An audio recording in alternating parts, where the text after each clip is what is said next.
Hello and welcome back to The Pisky Trap, a series where we explore the folklore, history and legends from across Devon and Cornwall. Hope you've all had a good couple of weeks. It's been lovely and sunny here in Cornwall.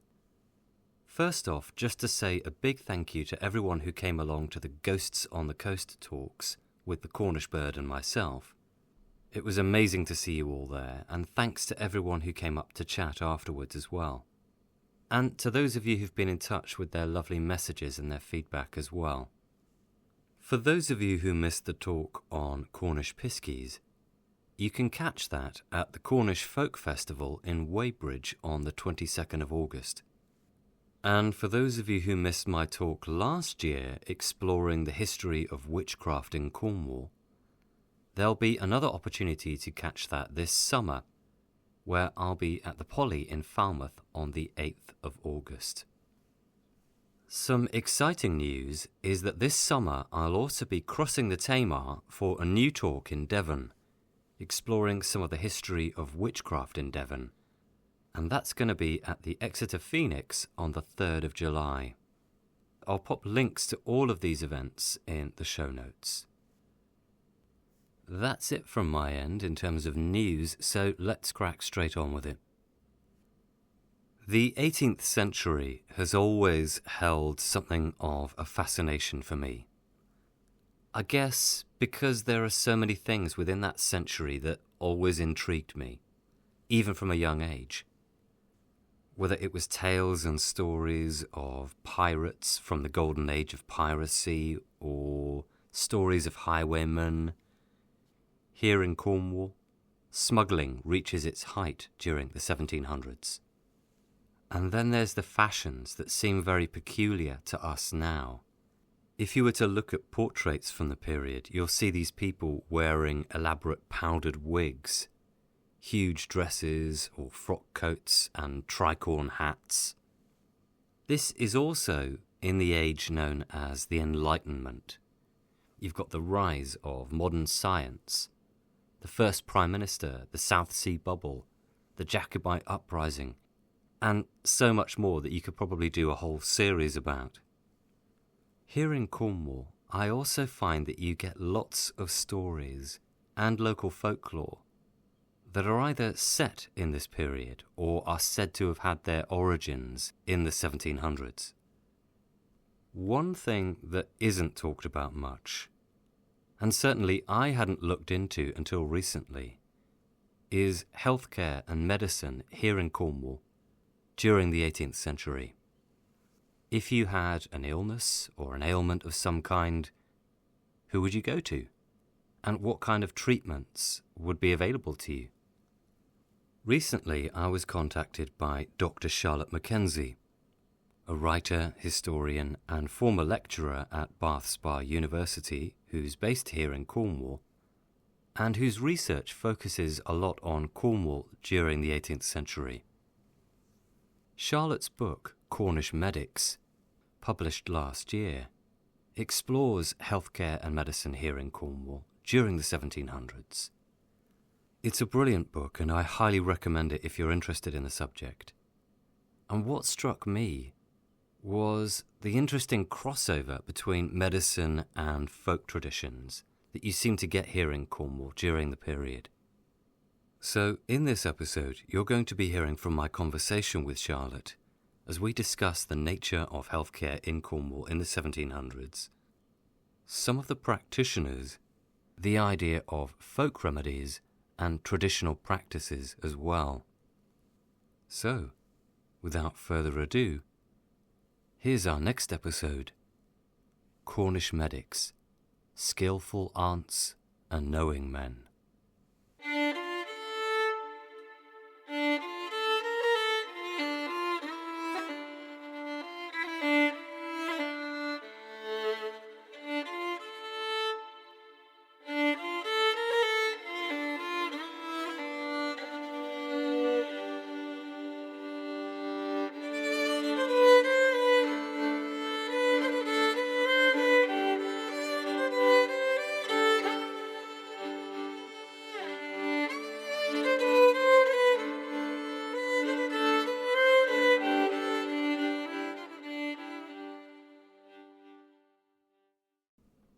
The poison had begun to fly.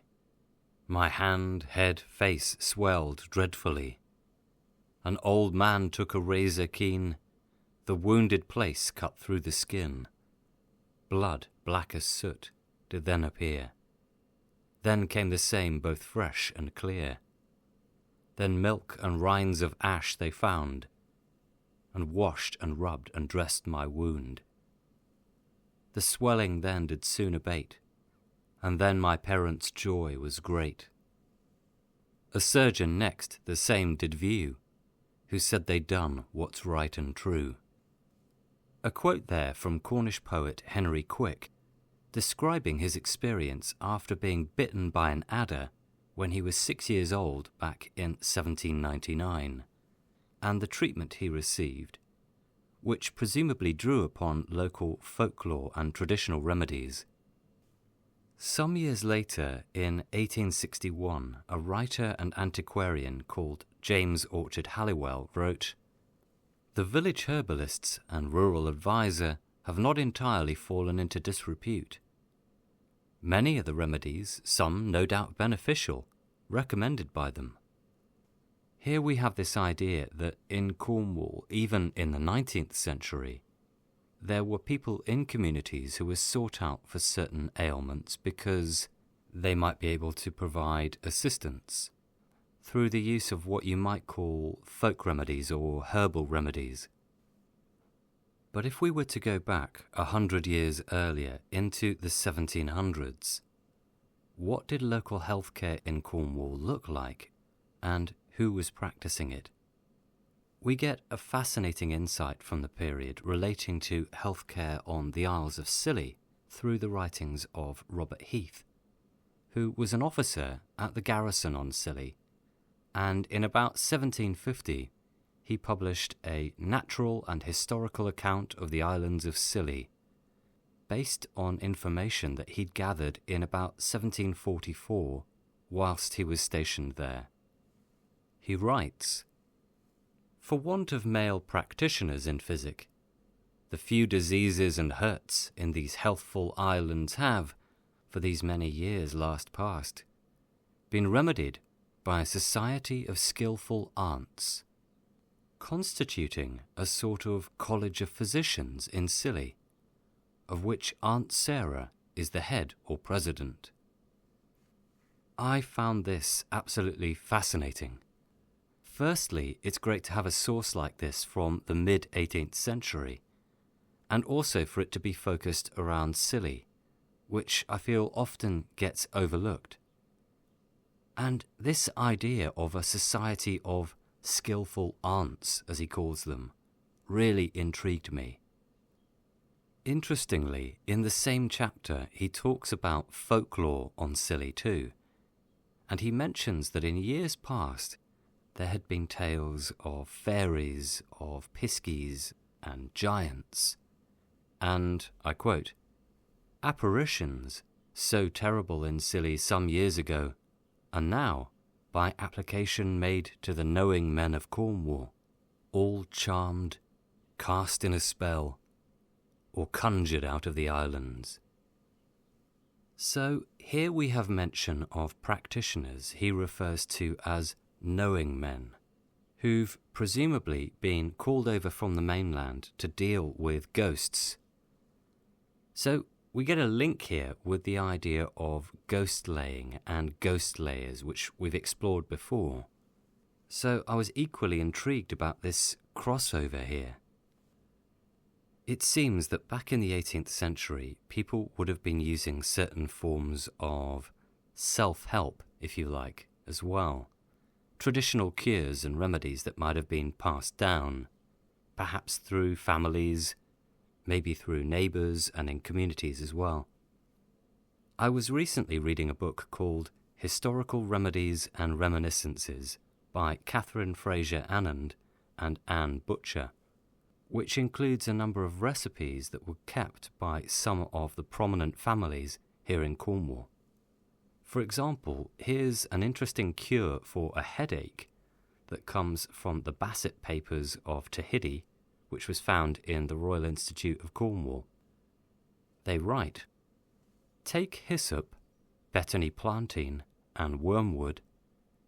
Boil them in spring water, then stamp some of the herbs with wheat bran and apply it to the mould of the head as hot as can be endured.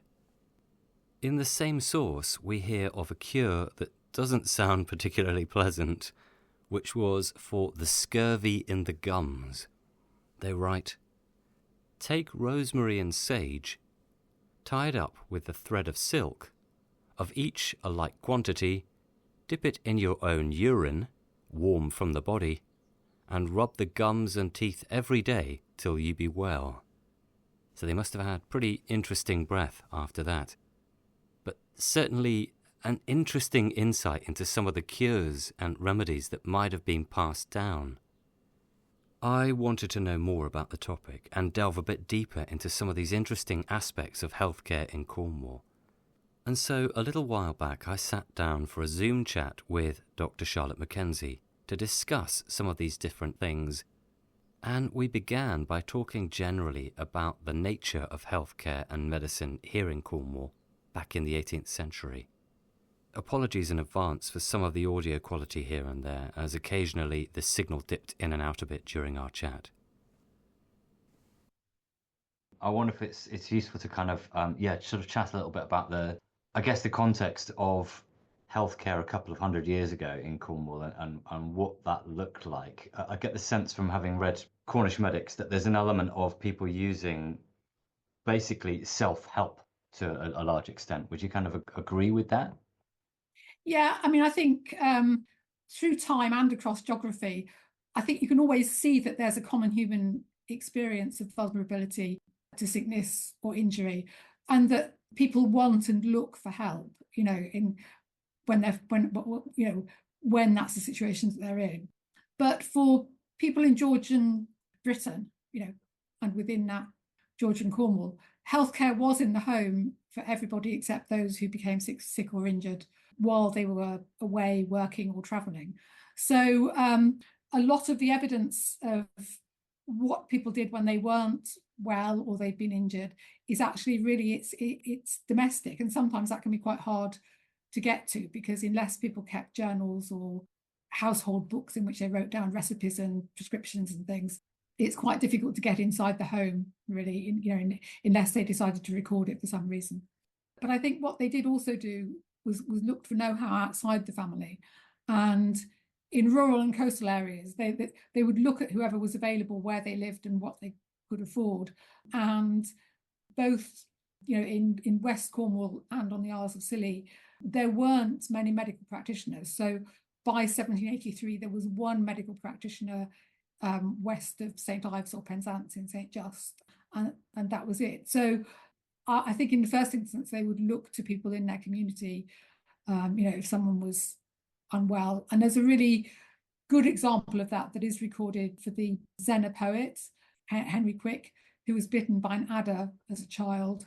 And his mother rushed him to a neighbour's house, and the wound was cut and drained of poison, and then dressed with milk and ash, which I think means ash from the tree, not from the fireplace. And then it was only the next day, that when he was recovering, that a surgeon actually travelled and came to see him, in Zena. So I think that's actually quite a good example of how if somebody was injured while they were in their own community, there would be people who'd be looked to help in that crisis, and then maybe they would once the immediate crisis had passed, if somebody was still unwell, they would call out a surgeon who would travel from Penzance or St Ives to come and see what was going on if it was in West Cornwall. From what you said in terms of the lack of availability of medical practitioners, does that mean that those practices kind of went across sort of beyond class boundaries, if you like, that a lot of people were, even if they were well off, they were using the similar practice or resulting to similar practices as well as those who were less well off? I think that probably is the case, and there actually are quite a lot of records of professional families and large landowners who travelled to Bath or to London to see physicians, as well as some letters when they corresponded with people as well. So they did access that help. Often that was because they had symptoms over a period of time, and then they would arrange to go and actually maybe stay for a few weeks in Bath and have some treatment with a physician and take their advice about how to manage a condition going forward. But in an immediate crisis, if somebody became sick, they got an infection or they were injured, I think often they would look to their family, and they would look to people in the community to help them in that situation. And there are examples of household recipe books which include domestic treatment. So the Borlase family, for example, Walter Borlase's family at Castle Hornick had a book that was kept from the 1720s to the 1780s by different members of the family, copying things from magazines or from newspapers. Sometimes I think they were shared in the community. If they had called an apothecary, they would write down the prescription, and then if somebody had the same symptoms again, they could buy the ingredients and make up the medicine. And actually what you see when you look at a book like that, it's very eclectic and empirical. It doesn't just draw on one tradition of medicine. And I think that I think it was empirical in the sense that they would try things, and if they worked, they would use them again, and they probably didn't worry too much about what the source was. And certainly William Borlase, for example, he travelled to Bath himself and was treated by his physician friend there, but also was very interested in Cornish wells, and he tried to analyse the water in Cornish wells, and he found that near where he lived in Ludgvan there was a well which was chalybeate, which was the water the same as the water at Tunbridge Wells. And so he was very interested at one point in whether some of the wells in Cornwall could be developed and actually looked to for remedies that could be understood in terms of medicine, as educated people in his in the community that he corresponded with, educated people might understand it in slightly different terms than the traditional idea that this was a healing well, but actually there's a lot of commonality between the things that people were looking to. I find the Borlase fascinating in many ways, because it seems like, am I right in thinking that he'd experienced issues with his joints, and that had been one of his reasons for going to the spa, but then becomes almost kind of obsessed with cold water swimming? Yes, that's right. Which is interesting because it's now very popular, and a lot of people claim health benefits of cold water immersion. And you get a sense of, even where there's that encounter he has at the well at Sancreed, where he sees a woman bathing a baby in the well. And his theory is that it's actually the benefits are from the cold water immersion, that it's maybe what we would now think of as boosting the immune system, if you like. That's right, but and I think also that perhaps what he doesn't always spell out is that behind Georgian spas, I mean, I think there were two things. They became fashionable communities, so there's an element of sociability and fashion about it, but also there were medical theories, which were to do with the application of water, and so Bath was warm water, and people would immerse themselves in the sort of thermal pool. Whereas there were other treatments, including some people who travelled to the continent and things, that were to do with cold water immersion. But what Borlase decided to do was informed by his friend William Oliver, who was a physician in Bath. And I think partly, William Borlase would have been much happier, I think, if there were physicians in Cornwall that he could have consulted more directly.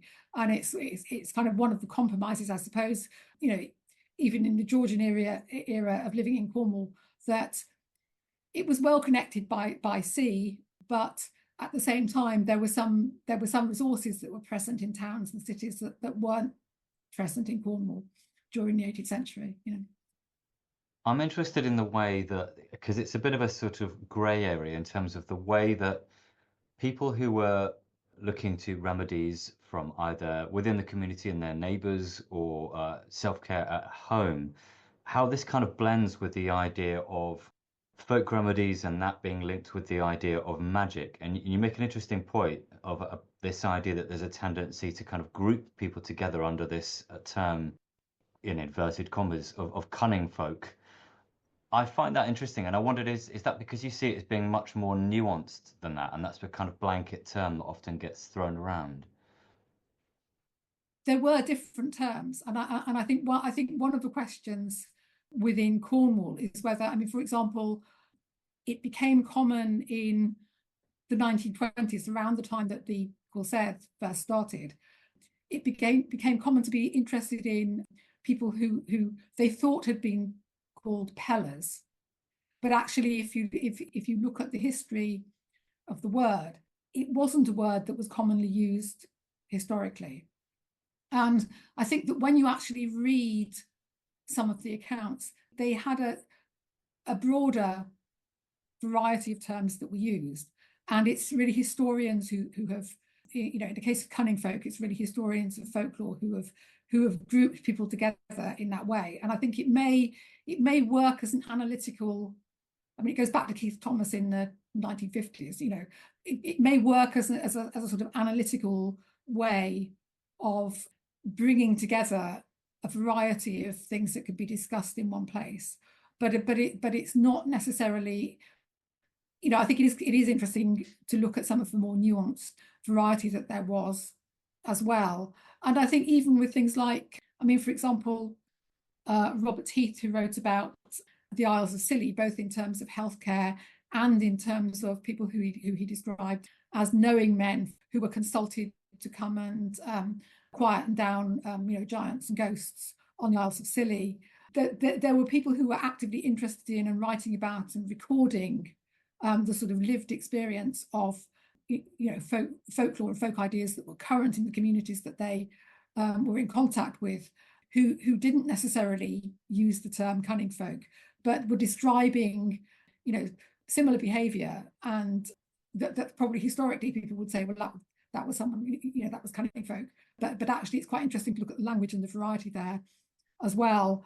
And I mean, coming back to William Borlase again, who wrote a vocabulary of the Cornish language based on the manuscripts that he had read, he actually recorded that language was sometimes used in quite a sort of dual way. So, for example, he thought from his reading of Cornish manuscripts that words for witchcraft could mean poison, or the word for a sorcerer could mean an imposter, and the word for cunning folk could mean that they were crafty. You know, some of my family predecessors in Cornwall spoke Canute, but I don't. So I'm not the best qualified expert to kind of look at that in terms of going back to the manuscripts and trying to understand what it was that Borlase was saying there. But I think it's quite interesting that it again opens up the possibility that there's more than one way. You know, there was a variety of terms, and there was more than one way in which they were used. And I think, if nothing else, Borlase's vocabulary shows that when people spoke Canute, they had lots of words that they could use to talk about people who were involved in witchcraft or sorcery, or who were cunning folk, you know. And I think that can be taken as evidence that it was present in the community. And, you know, if they had words to talk about it, it must have been present in their communities. I think that leads on nicely to this idea of knowing men, and is it pretty much Robert Heath that kind of coins the term, or is the first reference that we have of that kind of term? That's the term that Robert Heath uses. I think you can see the kind of continuity between knowing and cunning and you know, a variety of words in the English language. And it's always difficult to know whether somebody is unique in their use of the term, or whether actually it's something that was used a lot in discussion that we just don't have written down very often. And I mean, the same, you know, something similar could be said, for example, it was quite common for people to talk about village doctresses, about women who were healers in communities. But actually, we don't have very much written evidence about that. It is a term that's used by Richard Polwheel in writing about villages in mid-Cornwall, where there were people who he describes as church town aunts or village doctresses who were known as healers, you know, in their village community. But the main kind of 18th century sources that we have are actually some paintings and prints where the person was described as a village doctress in the title of the print. but it's not necessarily a detailed written account of what those people actually did. And they may, as with cunning folk, they may have done a variety of different things in different places at different times, and we can group them together, but it's very difficult to actually get inside what happened, across the board.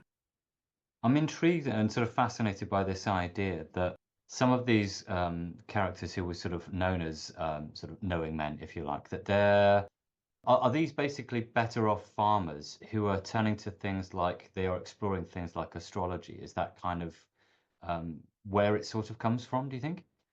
I can see connections between those two things, because some of the people who were identified not by Robert Heath, but actually in the time, Robert Heath was on the Isles of Scilly in the 1740s, and he published his book in 1750.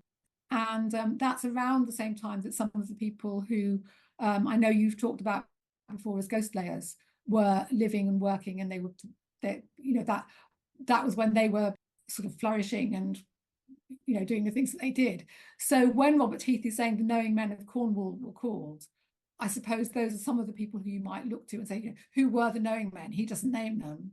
Well, there were these people who had reputations as ghost layers. And at the same time, in the next century, when William Bockrell was writing, he recorded the names of some of the ghost layers and told stories about them. But he also recorded names of other people who he describes as the astrologers of the West, who weren't necessarily ghost layers, and they weren't clergymen, but they did have a reputation as astrologers. And it is something that appears in William Bockrell's last book, when he actually he was helped a lot by a friend, Albert Charles Wildman, who was a newspaper editor, who had published some of William Bockrell's folk tales in his newspapers, and he wrote his obituary. But I think Wildman had a more formative input to the last book, when Bockrell may already have been bedbound. So Bockrell had probably a stroke or something, and he was being nursed, and Wildman helped him to sort of get his last book over the finishing line and get it into print. Now, they may have talked about it. I'm sure they did talk about it, but I think that some of the new invention and imaginary might have been contributed to some extent by Wildman. Bockrell characteristically leaves quite a lot of interpretation open to the reader, and he quite often goes back and forth over things, so that he'll even use more than one name, so that he could potentially be talking about more than one person. And the idea that farmers were regarded as conjurers or astrologers because they owned books and they could read actually makes manual labourers who thought they were conjurers because they had books, seem quite credulous. Whereas, I think in a lot of the tales that he wrote, William Bockrell actually was quite respectful of manual labourers.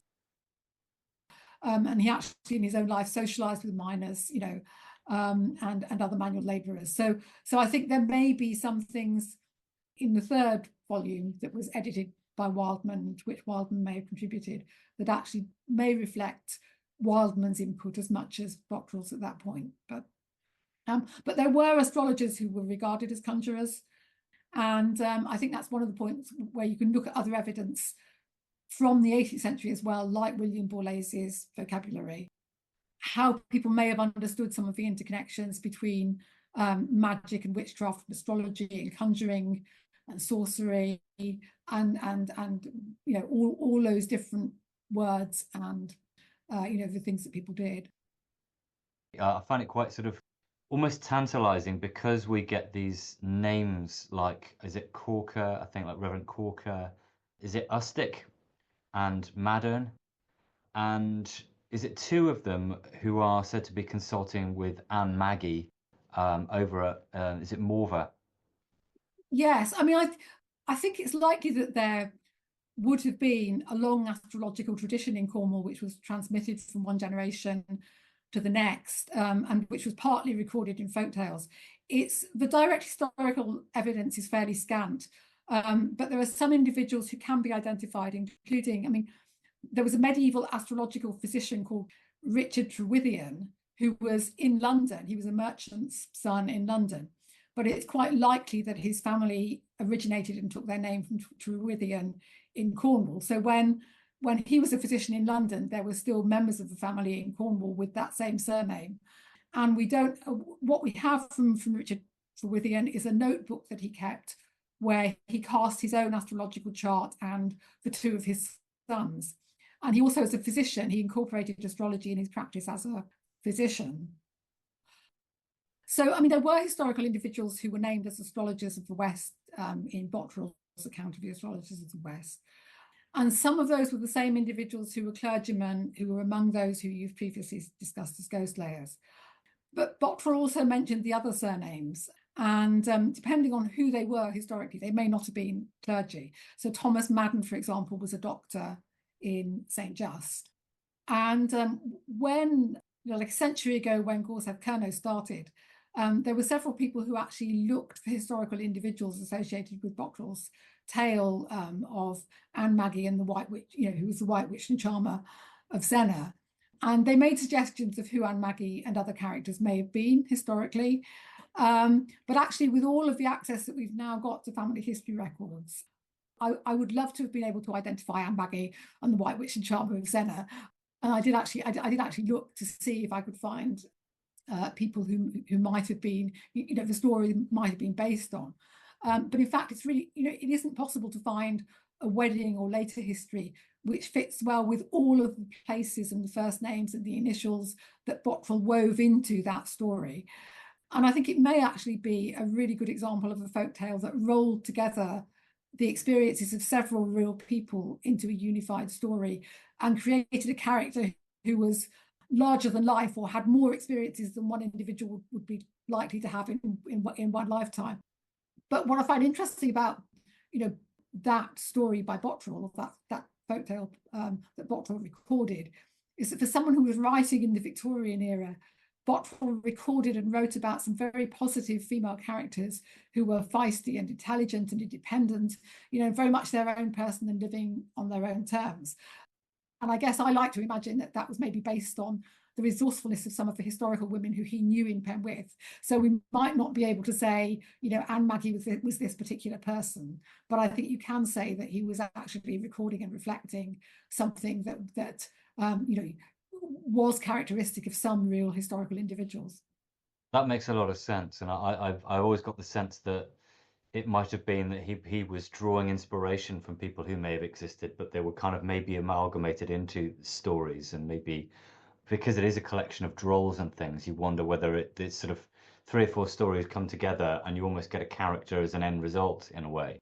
Yeah, and you definitely get that, for example, in Robert Hunt, when he writes about smuggling and he writes about Carter, and there were 5 brothers who were smugglers, and what Hunt says about Carter rolls together experiences of several of the brothers into one story about Carter, or one account of Carter.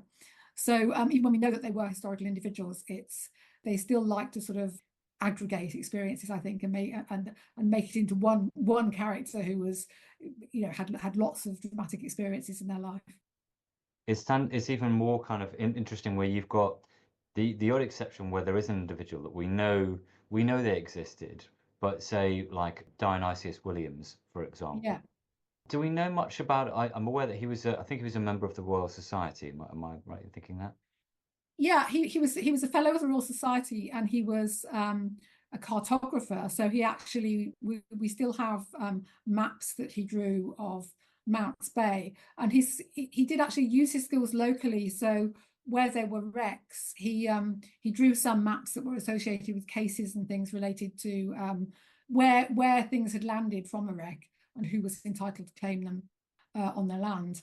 So, but he was a mathematician and he was a fellow of the Royal Society.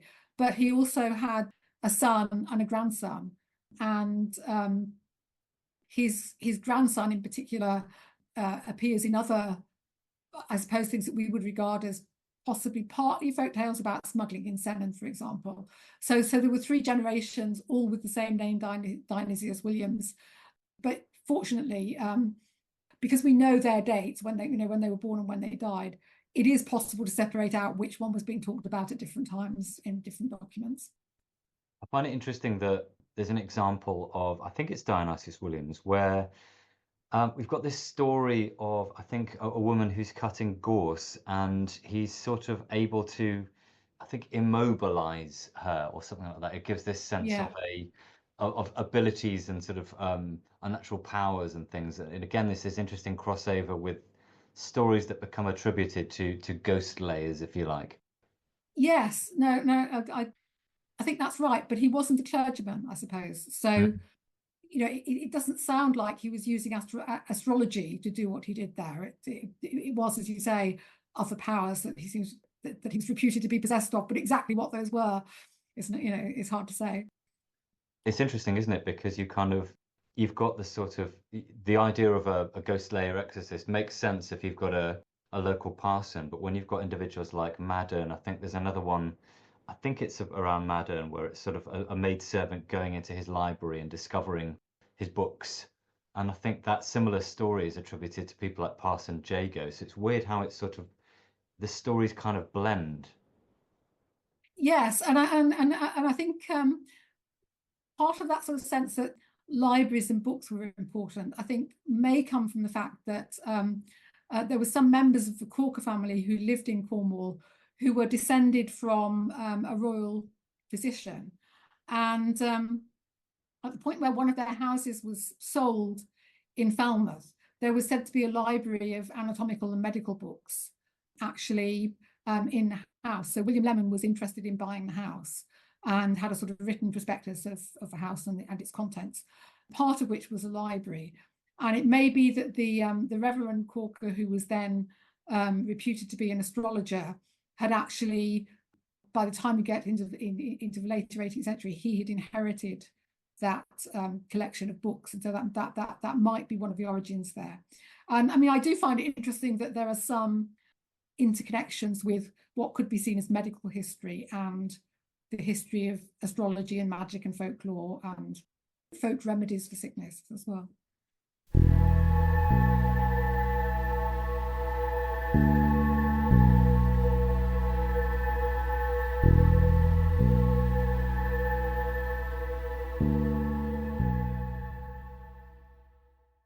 Hope you're enjoying the episode so far. If you are, then don't forget to give us a like and subscribe. Maybe consider leaving a review. All that helps new people to discover the series and helps this project to grow. This podcast is completely independent and funded by myself, along with listener support.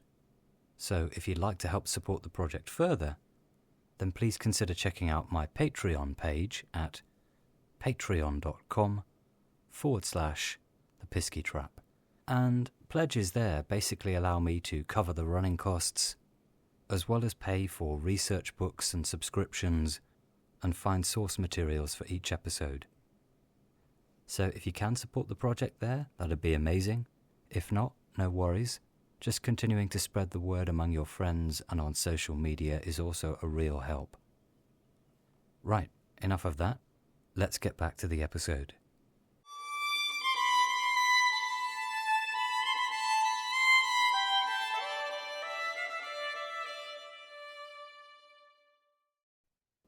Having touched upon the idea of knowing men, we then moved on to talk more on female practitioners here in Cornwall.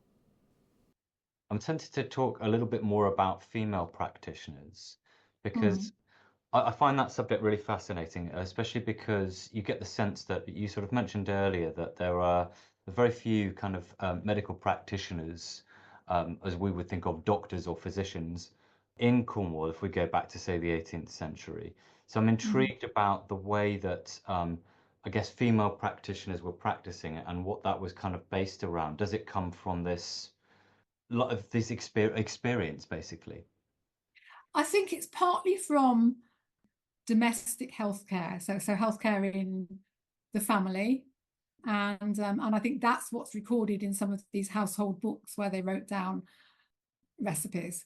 But there are two published accounts. I mean, one is Richard Polwheel's account of the village doctresses in Churchtown aunts, and the other is Robert Heath's account of the skillful aunts on the Isles of Scilly, who provided healthcare There was no medical practitioner at all on the Isles of Scilly. So unless a ship with a surgeon happened to be docked at the time, there weren't medical practitioners available on the Isles of Scilly.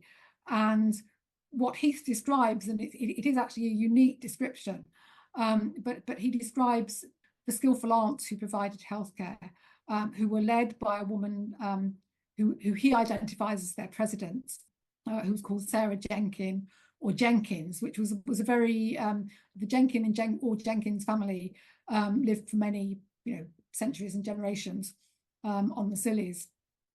Robert Heath's account of them suggests that they were, I mean, they may not have been literate, but they were well educated in the sense that they had a knowledge of botany, and they had learned, somehow they had learned traditional nursing and traditional herbalist remedies, that enabled them to actually help people who were sick, and in some cases help them to recover. And the way in which he writes about them is that I think he was actually contrasting their behaviour with the traditional behaviour of physicians who tended to use quite abstruse terms. So they might talk partly in Latin, or and it was quite difficult for them to understand. Heath really describes physicians as having a lot of pretension and being very interested in fees, and that really fits with some of the sort of Georgian caricatures of physicians and some of the written accounts of people who were not very happy with the way that they would try to make money out of their patients and not necessarily be able to provide care that really made a great deal of difference to the outcome. In contrast with that, Heath describes the skillful aunts as only accepting payment if somebody actually recovered, if they were able to help someone and they recovered, and really relying on traditional remedies, but that Heath actually describes as being centuries old. So there's this sense that there was a sort of herbalist tradition that in some cases produced benefits that they were able to use. And it's like the household books, it was eclectic and empirical. They would try something, and if it worked, they would use it again.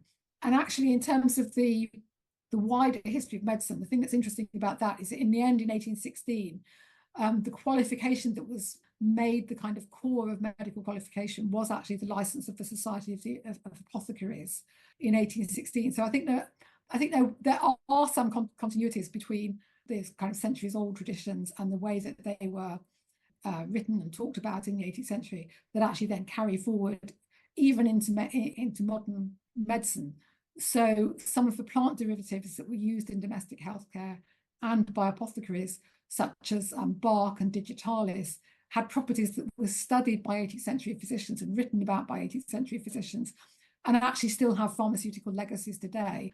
The pharmaceutical industry still draws partly on plant derivatives for some of the medicines that are produced. In relation to these skillful aunts, Heath gives us a little bit more detail about them and their practices. He writes, "When they assemble upon a woeful, desperate or doubtful case, they resign the patient to God and nature, while the attending doctress provides a warm room, a nurse, and fit necessaries, which cooperate with uncommon success. They are all good botanists, and have added great many herbs to their catalogue, as also reduced many of the compounds of their dispensatory. Their systems and hypotheses are to help those in distress for pity's sake, rather than for profit. They have no ambition to be thought sagacious as conjurers, by significant nods, shrewd looks, and mysterious hard words, nor do they assume an air of importance for the sake of a fee. Their whole art is delivered in plain and intelligible English, and their sole view is to remove pain and procure ease, and a sick stranger, or islander of circumstances, can seldom prevail with them to accept of any present, until the cure is performed." It seems there wasn't a doctor or physician based on Scilly at the time that Heath was writing. But Charlotte mentions from her research that a couple of years afterwards, in 1754, there's a surgeon named James Frost based at the garrison.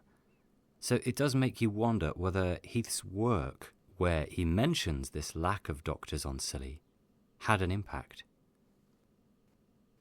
It's tempting to speculate whether people like the Skillful aunts who continue to fascinate me, because you're absolutely right. I was reading a bit of Heath earlier, and it's interesting the contrast he makes of sort of doctors getting caught up with analyzing specimens and chatting jargon, whereas they're more focused around making the patient comfortable and trying to achieve success with it. But it makes you wonder whether there was an interaction with ship surgeons, whether there was a crossover, a sharing of knowledge, or whether they were picking up bits from ship surgeons as well. Well, he suggests that there was, in the sense that in addition to herbs that were present on the Isles of Scilly that they could collect, they also had, in their materia medica, their cabinets, they had items that they'd been given or been able to purchase from surgeons. And I think something that we don't really know a lot about. I mean, we know, that there were many shipwrecks on the Isles of Scilly, and there were bodies washed ashore. But I think that what we don't know very much about is what happened if somebody was on board ship and they were unwell, and they were disembarked when the ship called in. What happens? What was the continuity? Where did they go? Who cared for them? Unless they were quarantined with something infectious to prevent it spreading into the local community, there must have been a process by which somebody who, might have been injured but managed to survive a shipwreck, or who became ill on board and was left, wasn't allowed to continue on the ship. There must have been ways in which the community actually managed to provide initial care for people until they could actually go back to their other lives, their working lives. It makes, there's so many questions. I mean, just because I find that the whole skillful aunts thing, I think even the term kind of lures you in and makes you want to know more. But is Heath really our only source for them? Yeah, it is the only written account, and I suppose, in among the motives that Heath might have had, in a way, I think, although he wrote quite respectfully about the skillful aunts, I think he might have actually been more comfortable if there had been a medical practitioner available. And when regiments were stationed in Britain, normally they could draw on the medical practitioners who were in the local community, and they weren't able to do that on the Isles of Scilly. So it was a kind of gap in the support, really, that the regiment might have normally expected. But I think the idea that they were aunts, I think Heath wrote about the way in which people who were respected in the community were described as aunts and uncles, and that was the same in Cornwall as well, which is why we talk about Anne Maggie or Aunt Maggie. It was the fact that whether or not people were actually related to each other, they would call women aunt and men uncle in the community without necessarily having a relationship with them. So I think it's possible that the way, it's difficult to know whether Heath was just describing what was there in the community, or whether he partly constructed it as he wrote, that they were women who were known as aunts, who were seen as having skills in healthcare. He chose he chose the phrase skillful aunts, or just as he may have chosen the phrase knowing men. And you can see the continuities with other descriptions and other language, but both actually seem to be unique to Heath's book. Do you think there's much of a distinction between, is it just a difference in terminology if we're talking about the skillful aunts compared to, say, on the mainland, people who are described as the village doctress, or are they pretty much described in the same way in terms of the way that they were practicing? I think what's different is that Heath is implying that they were working together as a group, and the church town aunt or the village doctress would be the one person, usually an older woman in the community who was seen as having acquired experience that meant that she could advise on healthcare. And what's different about the skillful aunts is that they seem to have worked as a community. They didn't have a hospital. They weren't a sisterhood, like some of the European sisterhoods of people who provided nursing care in hospital. And I think there is an issue there because there were Catholic sisterhoods that provided medical care that didn't exist in Britain because of the different religious history and church history. And so until hospitals and institutions developed and actually employed people as nurses, there weren't groups of women in 18th century Britain who had the same reputation as sisterhoods who provided nursing care. And I think what's interesting about, I mean, I suppose the Isles of Scilly is quite close to France, actually. You know, I think it's quite interesting that he compared the Skillful aunts to the Royal College of Physicians. So he saw them very much as a group. They may not have been literate, and they might not have had you know, written rules or written down what their practices were, but he did see them very much as a group of women, even though they might have been treating people in different communities across the Isles of Scilly. So they might have been working, you know, in isolation in different communities, but he saw them as a group.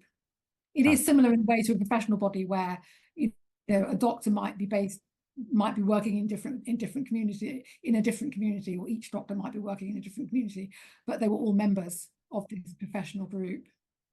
That sounds so different to the sense anyway that you get from Paul Wheel in terms of these village doctresses, if you like, because you get the sense that he's kind of, I don't know, I wouldn't, maybe not the right term to say that he's looking down upon them, but it's an inferior kind of service to having an actual physician, if you like. That's the sense I get from the way he writes about them. Yes, that's very true of Paul Wheel. I mean, it's quite explicit that he was actually, he saw the care that was provided in villages by village doctresses as equivalent to Elizabethan healthcare, you know, which he saw as old-fashioned. And I think he was very much I mean, in some ways not unlike William Borlase. Richard Paul Wheel, I think, very much wanted there to be physicians in Cornwall, wanted there to be better educated medical practitioners, and really was advocating that.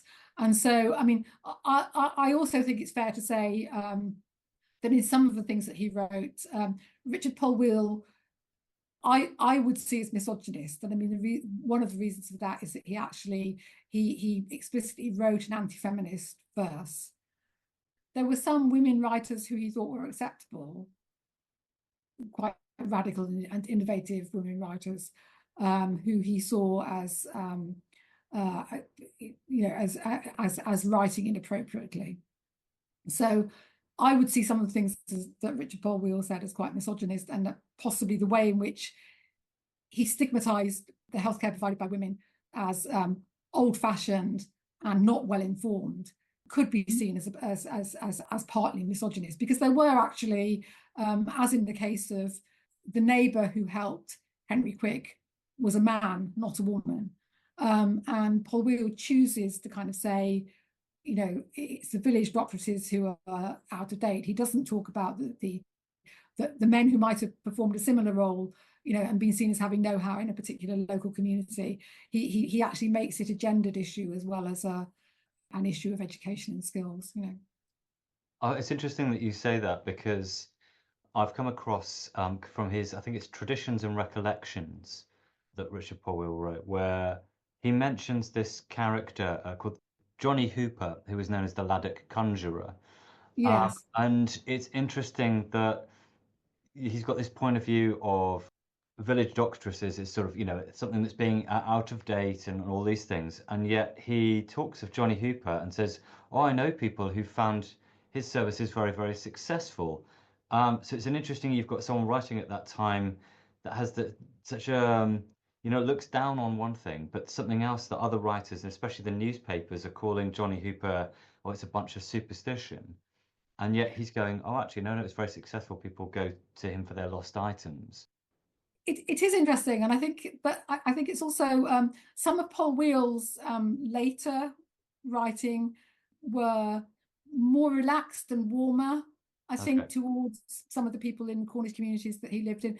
And I think it must have been actually quite difficult for people like William Borlase and Richie Polwheel, who left Cornwall and went away to university and then came back and lived most of their lives in Cornwall. I think sometimes maybe would have felt quite torn, because they lived among and drew on the sort of the everyday support of Cornish communities, and yet within them they had this kind of educated perspective where, you know, I think even William Borlase, he recorded what people did at Cornish wells and things, and I think he found it quite interesting on one level, and he was interested himself in whether or not the water of wells might actually have health benefits.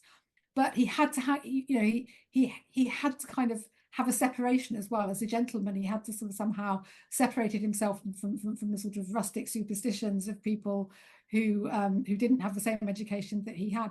And I think, you know, I think both William Borlase and Richard Polwheel, as private individuals, may have had their moments of feeling quite conflicted about some of that, because, you know, they had a sort of warmth and friendliness towards people in their community and appreciated things about them, and at the same time, you know, they felt they had to apply a perspective as an educated gentleman that actually meant they were expected to distance themselves from those beliefs, you know. I'm really interested in this idea of people keeping essentially recipe books. It was something I managed to get hold of a book. I haven't got it to hand, otherwise I'd show you from my desk. But it's a book of remedies and things that were, it seems that they've been compiled. I think it was put together instead of the 80s or the early 90s. But it seems to come from books that were kept by the Bassets at Tahiti, the Rashleys at Menabilly. Yeah. Are the mainly the sources that we have? Do they come from these prominent families just because those records survive? I think there are records from prominent families, and some of the others that we know existed historically, if they've survived, they're in private hands and we don't know about them. So, for example, or we don't know much about them. Thomas Quiller Couch actually writes about the fact, I mean, as you know, he and his father were apothecary surgeons, and a book that may not have been, you know, it may have been a household healthcare book, or it may have been the book of someone who had been an apothecary historically. We don't really know. But Thomas Quiller Couch writes about a book in which what was recorded were charms rather than recipes and prescriptions. And actually, what's interesting about the other household books that we know about is that they didn't actually record charms. They mostly recorded recipes that people could make up, you know, to treat symptoms as much as, I suppose, the you know, the cause of the symptoms. So there were things that people could take if they, you know, if they had an upset stomach, or they had a bad cough, or they had a headache. There were things that they could take that would alleviate those symptoms, but wouldn't necessarily mean that they became well, you know. What I love about them is it does feel like it's a little glimpse or a little insight, because it seems very similar to, I can think of my mum showing me sort of recipes, cooking recipes that were kept from like my great gran, and it feels almost like these are tried and tested cures that have been passed down over generations, and so it feels like an insight into a family's approach to, you know, you've got an ague or whatever it is, and ways of looking at that, or even for your livestock. I mean, going back to women practitioners and skillful aunts, you know, only 1 in 3 women were taught to read or write. A lot of the family healthcare that was provided, and a lot of the family recipes that were passed between generations of the family, would actually have been done without any reference to, they weren't necessarily written recipes. So the household books that we have were kept by educated people who wrote the recipes down. But a lot of the other recipes must have been passed, you know, and the measurements that we used to make particular things for recipes, whether they were for food or for healthcare, you know, they would have actually been learned and repeated without actually being written down, and without, you know, it would be a handful that you'd take rather than a formal measurement. So it is quite difficult to get at that oral tradition. I think occasionally you can see, I mean, for example, there was an apothecary's daughter called Catherine Plymley, who was in Plymouth, in Penzance for 10 months in 1802 to 1803. And she found that when she was shopping for food, she was buying some things that were in season locally that she wasn't necessarily familiar with. And she had a household servant called Anne Bradley, who showed her how to cook with the local ingredients and taught her some local recipes. And in fact, Catherine Plymley didn't write those recipes down, but she did say that she enjoyed them. And, you know, I mean, it seems most likely that Anne Bradley wasn't literate, but she had learned these local recipes and how to use local ingredients, and she was able to pass that on to the woman who employed her as a servant, you know, in the kitchen, without it actually being something that was written. It's interesting to see how things move on, because you talk in Cornish Medics about is it Mrs. Simons who opens is it about the 1830s, has this sort of basically an apothecary shop in Penzance?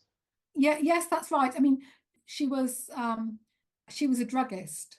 So after the Act in 1816 that said that it said that you couldn't call yourself an apothecary unless you had a license of a society of apothecaries, and but you could call yourself a druggist.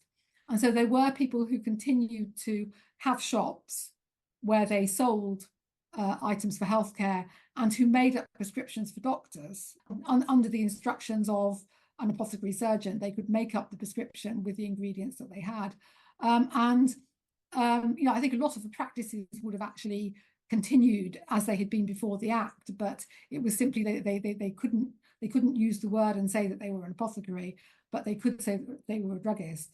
And Anne Simons was one of the women who did that, and there were others. I mean, historically there were women who were widows of apothecaries, some of whom actually became members of the Society of Apothecaries. So it was possible for women to be members of the Society of Apothecaries, and that in the end is how women first qualified in medicine. They actually, because they could be apothecaries, they could take the license of the Society of Apothecaries if they were somewhere where they could get the education to do that. But in terms of people who were retailers, they could continue to retail as druggists, and people could call in the shop and they could ask for advice. I mean, rather like people might go to a pharmacist today and take advice from a pharmacist rather than necessarily getting an appointment with the GP, you know, if they think the pharmacist may be able to help them with some sort of over-the-counter remedy. So there were druggists who continued to, you know, advise people and retail things to help them. I seem to recall now that there might have been one or two instances where you had people who were operating as druggists, but they were also maybe also being referred to as kind of charmers, if you like, that they were also known to be able to either offer other services that maybe hark back to earlier beliefs and practices at the same time. Yeah, one of the much later accounts of Anne Simons was in the 1880s, sort of remembering back to the 1830s, and that suggested that she might have not necessarily been a charmer, but that she had a reputation for healing people's eyes by blowing on them. So very much within the sort of cunning folk tradition. But I think what's interesting also about druggists, men as well as women were druggists, could be druggists, and in fact, Robert Hunt originally, he began an apprenticeship in medicine in London, didn't complete that, but then worked for a druggist in London for several years before he came back to Cornwall. And then when he was first in Penzance and when he first married, he was a druggist in Penzance, and he made up his own things like cold cream, for example. He made up his own sort of products, and he began to describe himself. I think it was at the time when, because of Humphrey Davy's reputation, there was an enormous interest in chemistry, and Robert Hunt actually described himself as a chemical operative, you know, or an operative in chemistry, who had some knowledge based on his retail experience in London that would enable him to make up prescriptions. And he also he made up prescriptions for medical practitioners as well. I mean, you know, but he was a druggist and not an apothecary. He never completed the medical education, and then he developed other scientific interests, and was interested in photography, and then developed the career that he did as a statistician in relation to the mines. So he pursued other avenues. He didn't continue to work as a druggist, but that was his initial, when he first entered the world of work, that was what he was doing. That background makes a lot of sense when you look at his work in terms of his work in folklore, but there are he does have these chapters where he focuses on things like charms and local cures and remedies. So there's clearly that interest crosses over. Yes, I think that's right. And I mean, he advertised the things that he made and retailed. He advertised, and they sound very much like some of the more traditional remedies that were described. And I mean, in among the things that people wrote about in the sort of household recipe books were recipes for ointments. It's interesting, and it reminds me of I remember encountering a chap in West Cornwall. He's mentioned by Margaret Ann Courtney. I can't remember where exactly in West Cornwall he was said to be based, but this is going back to sort of mid 1800s. He was called Will or William Gelbert, and apparently he could cure certain skin ailments. But one of his remedies consisted of it sounds like an ointment, but it's basically house leeks and raw cream that I guess you use as a kind of poultice. So again, it's really interesting that you kind of get little glimpses, even though you can't. You almost want to pursue it further and you want to find out more, but sometimes that's all you get, and so it's really tantalizing. It is, and I mean, some of the later accounts, even into the 20th century, some of the accounts of people who had a reputation as charmers, is that it was very common for them to treat warts, and to have a reputation for being able to cure warts. So I think skin ailments maybe was something that people, obviously sometimes had and wanted help with, but that wasn't necessarily something that you would go to an apothecary surgeon for. You might. So. I always like to ask a sort of a broader sort of general question. I suppose something I wondered was what initially drew you to the topic of wanting to explore healthcare in particularly the sort of 18th, maybe early 19th centuries. What first drew you into that topic here in Cornwall, anyway? Yeah, my main interest is, I think there's been a very strong emphasis on modern history, so 19th and 20th century history. And there was a lot of historical interest in the history of science and technology in Cornwall because of the mining industry, and in the fact that Cornwall industrialized early, and in some of those historical themes. But somehow that seemed to have sort of shut out looking at the ways in which Georgian Cornwall was part of the culture and community of Georgian Britain, but also had some really strong distinctive characteristics and differences because of the kind of rural and coastal nature of some of the communities. And there's an absolute mass of historical information about that nobody had really looked at or explored. And often when historians are working, they would be, if they wanted to do local studies, they would tend to go to local record offices near wherever their universities were. And historically, because there wasn't a university in Cornwall, there weren't many people who came to what was the local record, now Press and Kernow, but what was the local record office in Cornwall to do their kind of case study, and see how it worked out in a local community. So I think with the research and writing that I've done recently, what unifies that is that it's about Georgian Cornwall. It is about that time period, and it is in Cornwall, and so it's not primarily or specifically uniquely about healthcare or about folklore. It's actually about a wide range of subjects for which there is evidence that I think has been hugely underused. And in particular, there are a lot of unpublished letters and diaries that tell us a lot about everyday life that haven't been published, haven't been read by many people. And I would really, it would, there's plenty of work for lots of people to do, actually getting some of that out. And I think that I've wanted to work by going to what I think of as primary sources, to manuscripts, to archives, so I haven't necessarily read all of the things that other people have written about the history in Cornwall, but as a historian, I like actually going to people who lived at the time and reading what they wrote at the time, and using that as the basis of what's said. And I mean, some of what was written, like Robert Heath, was in print. William Borlase published, his studies of Cornish wells and things. So of course some of the sources are printed, but there is an absolute, just a huge amount of unpublished material that really reveals things that seem completely new and fresh about 18th century Cornwall that people just haven't used very much. And I think that's really exciting, because there's lots of things that we could find out in the future just by working through some of that as a community. That was my chat with Dr. Charlotte Mackenzie. Thank you to Charlotte for taking the time to chat, and I recommend checking out her book Cornish Medics, which I've popped a link to in the show notes. That's it for this episode. Hope you enjoyed it and you found it interesting.